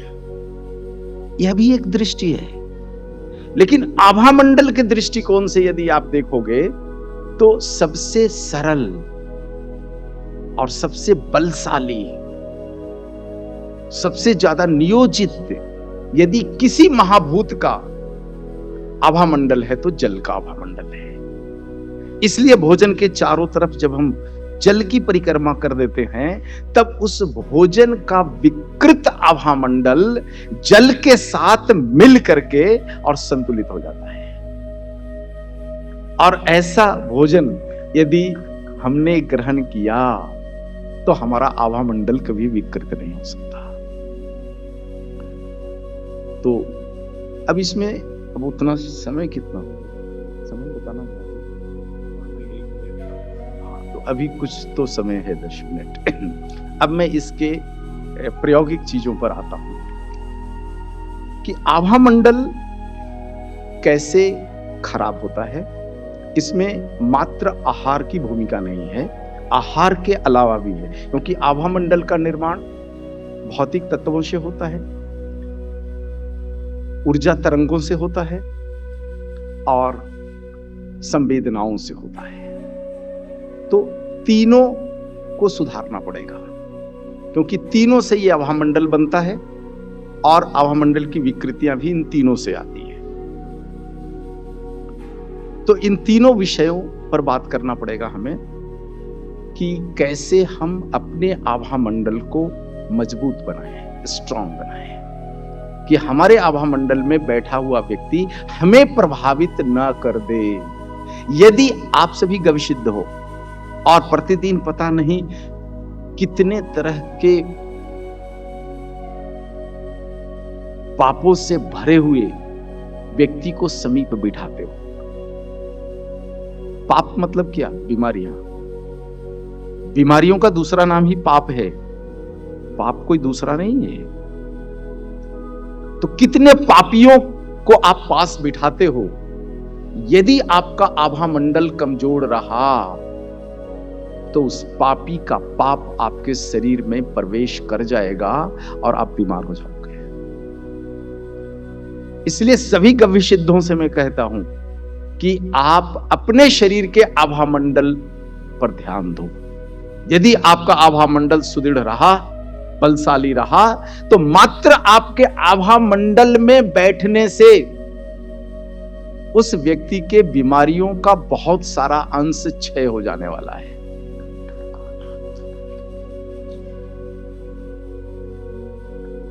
पहला काम तो आपको यह करना है। इस काम को करने के लिए, शरीर के आभा मंडल को सुदृढ़ बनाने के लिए आपको करना क्या है?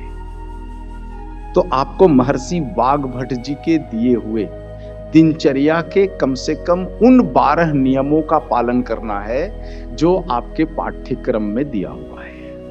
पहला काम। दूसरा काम, नियमित रूप से पंच महाभूत पूजा करो आप। जो मेरा आभा मंडल, अब पता नहीं अभी क्या स्थिति है, मुझे पता नहीं, मैं 8 साल पहले की बात कर रहा हूं। जहां तक मेरी सोच बनती है कि नियमित रूप से पंच महाभूत पूजा करने के कारण ही मेरे शरीर का आभा मंडल इतना बड़ा हुआ है। तो नियमित रूप से आप पंच महाभूत पूजा करो, आपका आभा मंडल बड़ा होगा, सुदृढ़ होगा, बहुत मजबूत होगा और मात्र आपके क्लिनिक में, आपके चिकित्सालय में मात्र प्रवेश करने से बीमारियों का एक बहुत बड़ा अंश क्षय हो जाएगा आपकी आभा मंडल के प्रभाव के कारण। मरीज तो आपके चिकित्सालय में आया और प्रसन्न हो जाएगा। और इसका यदि बड़ा एप्लीकेशन करना है आपको, तो आप एक काम करो। मैं बहुत पहले से भी इस विषय पर बोलते आया हूं कि गौशाला में चिकित्सालय बना दो, गायों के बीच चिकित्सालय बना दो। इसलिए मैं पिछले कई वर्षों से चिल्ला रहा हूं, भारत की सारी गौशालाओं को चिकित्सालय में परिवर्तित कर देना चाहिए। दूसरे तो नहीं करेंगे, लेकिन आप गविसिद्ध इस काम को कर सकते हो, क्योंकि आपकी गायें भी प्रसन्न है, गायें भी आपके पास बिल्कुल विशुद्ध प्रजाति की है और आप दूध का शोषण भी नहीं करते हो, क्योंकि आप तो मूत्र पर काम करते हो, दूध तो आपके लिए विषय होता नहीं है। तो आपकी गायें ऐसे भी प्रसन्न चित्त वाली है। जिस दिन मैं समझता हूं, मैंने एक गणित लगाया कि भारत में कितनी गायें हैं और भारत की कितनी जनसंख्या है, और इसको अगर चिकित्सा का विषय सरकार मान ले, मानेगी नहीं, मुझे भी पता है, क्योंकि जब तक भारत सरकार के आयुष मंत्रालय में फिजिक्स और केमिस्ट्री पढ़ने वाले डॉक्टर रूपी वैद्य बैठे हुए हैं, तब तक मानने का प्रश्न नहीं उठता। जब तक अथर्ववेद को गहराई से समझने वाले ग्राम वैद्य वहां पर नहीं बैठेंगे, तब तक इस विषय को नहीं समझ सकते हैं। तो मुझे भी पता है कि सरकारें तो नहीं समझने वाली, लेकिन आप समझ सकते हो और आप करके दिखा सकते हो। और जिस दिन आपने करके दिखा दिया, उस दिन दुनिया झुकेगी।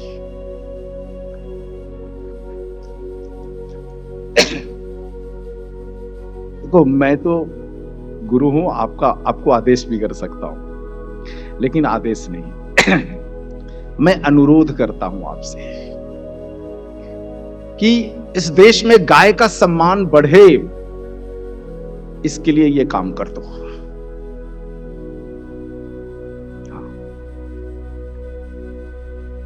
अपनी चिकित्सालय में सुखी गोवंश को रखो या अपनी गौशाला में चिकित्सालय खोल दो।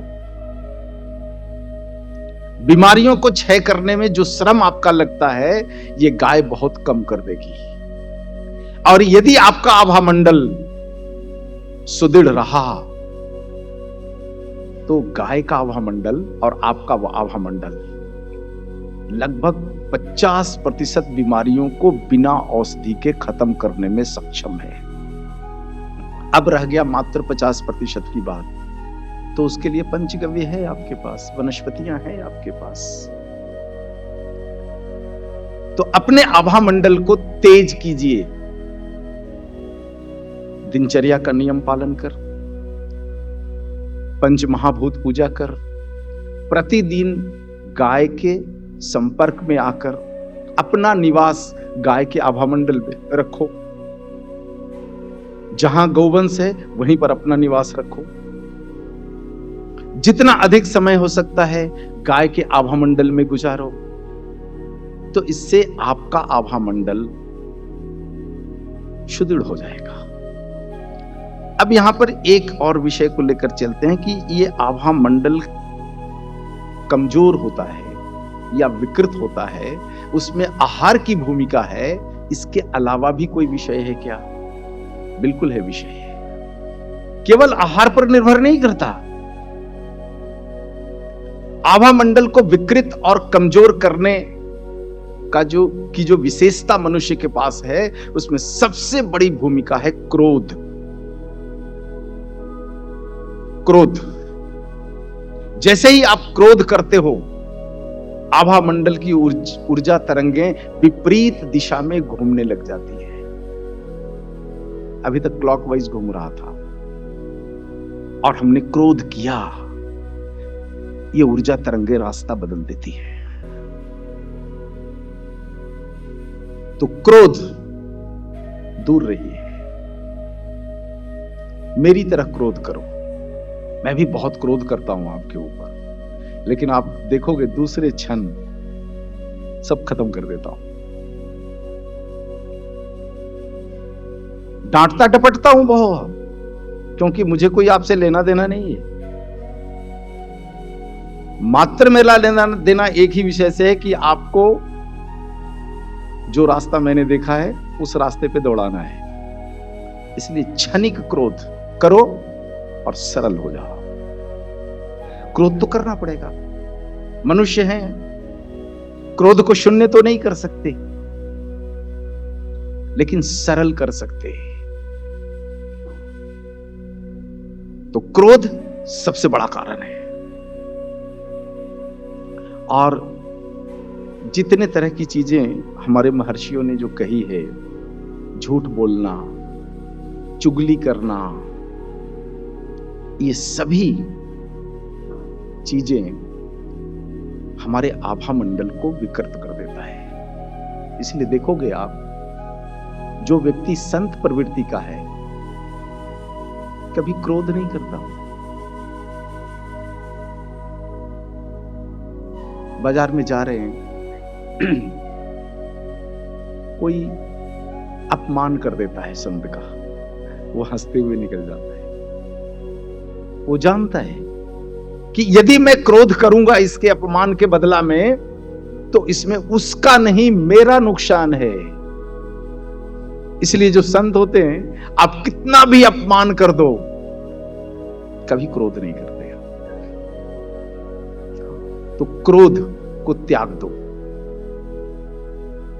आपका आभा मंडल सुदृढ़ हो जाएगा। और ऐसे ही जितनी भी चीजें हैं, है ना, झूठ बोलना, चुगली करना, बेईमानी करना, ये सब क्रियाओं को त्यागना पड़ेगा आपको। तो आपका आभा मंडल, मन में किसी के प्रति द्वेष ना रखो, आभा मंडल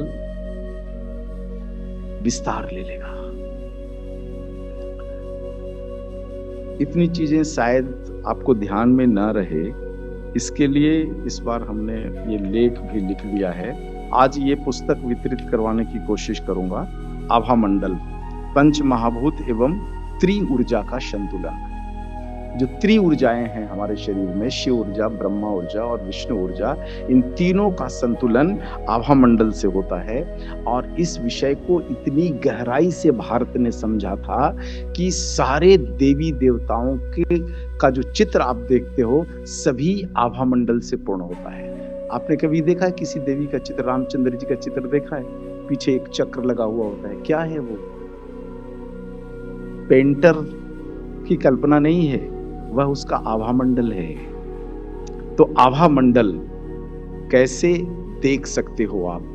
थोड़ा समय चाहता हूं आपको, एक 5 मिनट का और समय लेता हूं और आपको अभ्यास करा देता हूं कि आप आभा मंडल का दर्शन कैसे कर सकते हो। किसी भी वस्तु के आभा मंडल को आप कैसे देख सकते हो बिना तृतीय नेत्र को जागृत किए बिना भी। हमारे महर्षियों ने बहुत सारे ऐसे विधि दिए हैं जिससे आप किसी भी वस्तु के आभा मंडल को देख सकते हो आप। और जैसे ही आभा मंडल को आप देखोगे आपको उसकी विकृतियां समझ में आ जाएगी।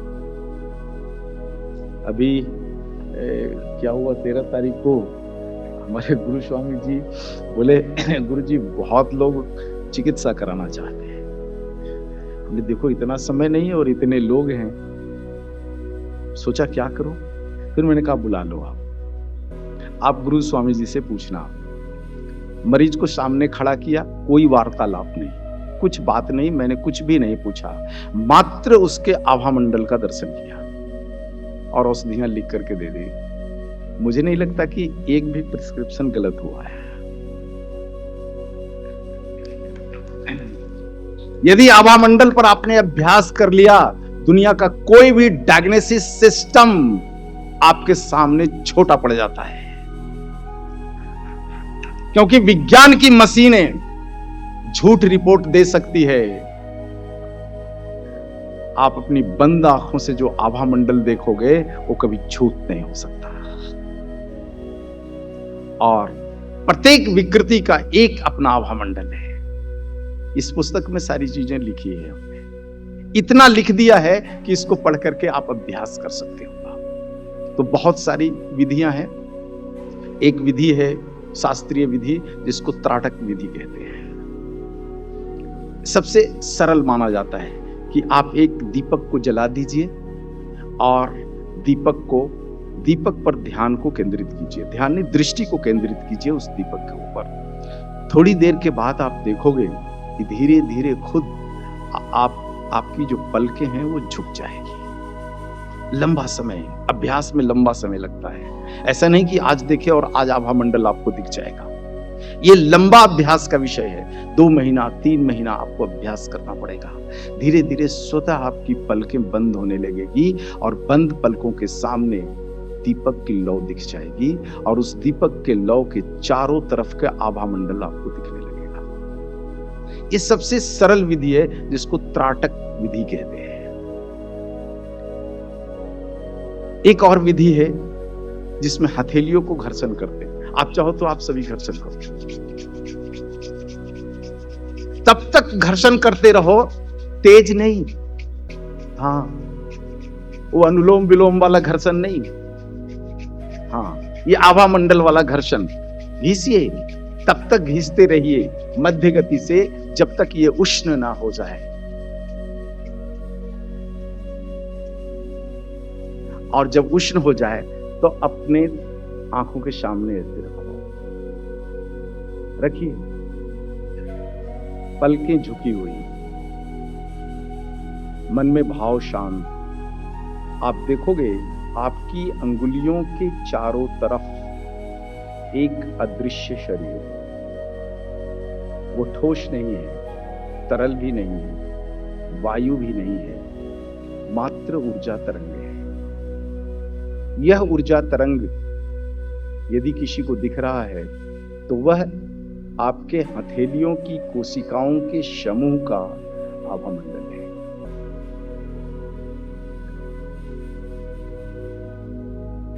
ऐसे ही कोई भी वस्तु यदि है, आप उस पर दृष्टिपात करो, और दृष्टिपात करते करते एक समय आएगा कि आपकी पलकें आपके नियंत्रण में नहीं होगा और स्वतः वो झुककर धीरे धीरे बंद हो जाएगा, और वह वस्तु आपको बंद आंखों की सामने दिखने लगेगा, और उस वस्तु के चारों तरफ एक प्रकाश पुंज दिखेगा।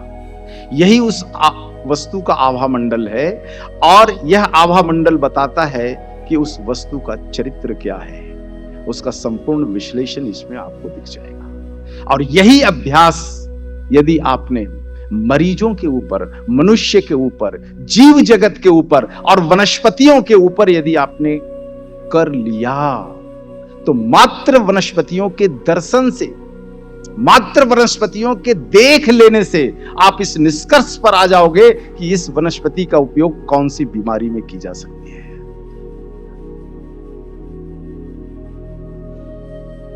दुनिया में इससे बड़ा कोई दूसरा लेबोरेटरी नहीं हो सकता। आप किसी वनस्पति को लेके जाओगे और फिर उसका आप एनालिसिस कराओगे। एनालिसिस कितना, अब देखो एक कड़वी बात कहता हूं, मॉडर्न मेडिकल साइंस जितना भी एनालिसिस कर रहा है, एक भी 100% सही नहीं है। क्यों? क्योंकि वह केवल अपनी लेबोरेटरी में उस वस्तु के भौतिक शरीर का विश्लेषण कर रहा है।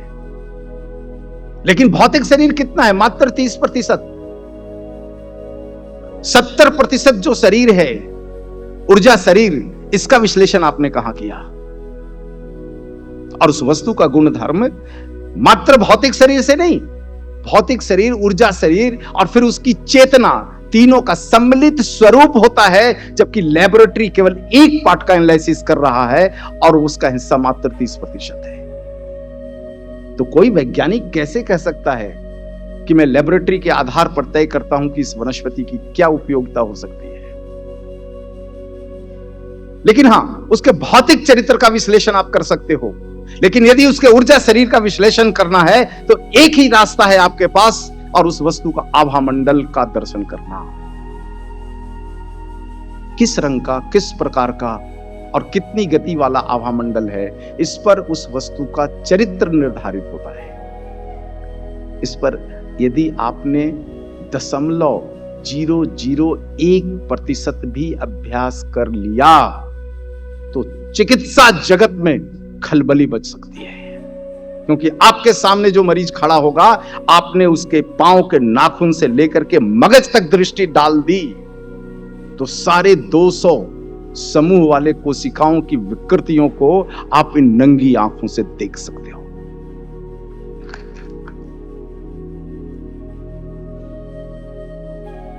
गुजरात में जब मैं मोरबी में व्याख्यान के लिए गया था तो मैंने अपने जीवन में पहला प्रयोग वही किया था, और उसके बाद कभी कभी छोटे मोटे प्रयोग करते रहता हूं। तो विनम्रता पूर्वक आदेश नहीं, विनम्रता पूर्वक आपसे मैं निवेदन करता हूं कि भारत की जो यह उत्कृष्ट, भारत का जो यह उत्कृष्ट ज्ञान है, इसको धारण करने की कोशिश करो और चिकित्सा जगत में एक ऐसी विधा को स्थापित करने की कोशिश करो कि वैद्य के सामने मरीज खड़ा हो जाए तो मरीज से कुछ पूछने की आवश्यकता ना पड़े और आप औषधियां लिख दें। जब तक मैं किसी वस्तु के साथ जीता नहीं हूं तब तक मैं उस पर संवाद नहीं करता।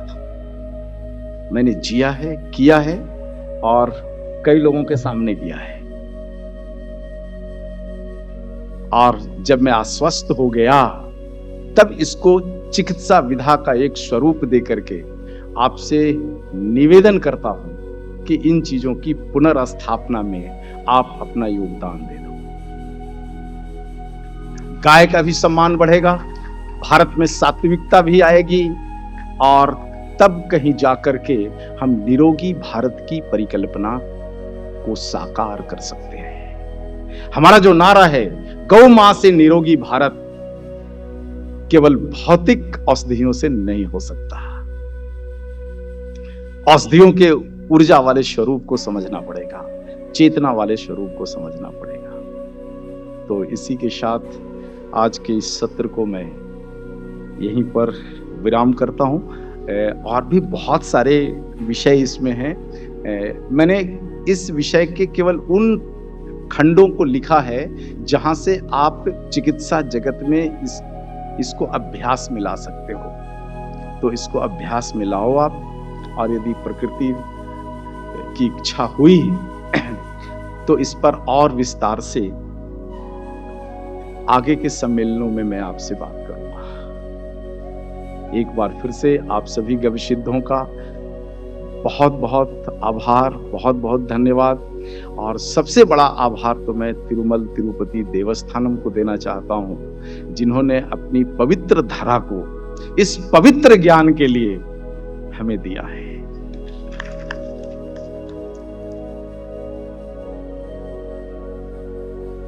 गौ माता का जयकारा लगा। जय गौ माता। जय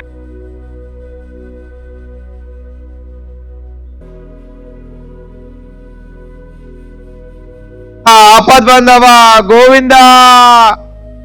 जय गौ माता।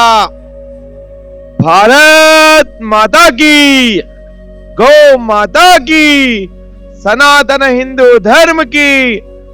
ఏడుకొండలవాడ వెంకటరమణ గోవింద గో ఆపద మొక్కులవాడ అనాథ రక్షక గోవింద గోవింద వడ్డీ కాసులవాడ వరహాల పుత్ర గోవింద గోవింద।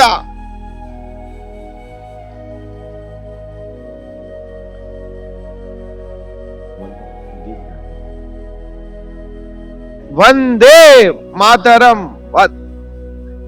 वंदे वंदे मातरम मातरम मातरम मातरम मातरम मातरम।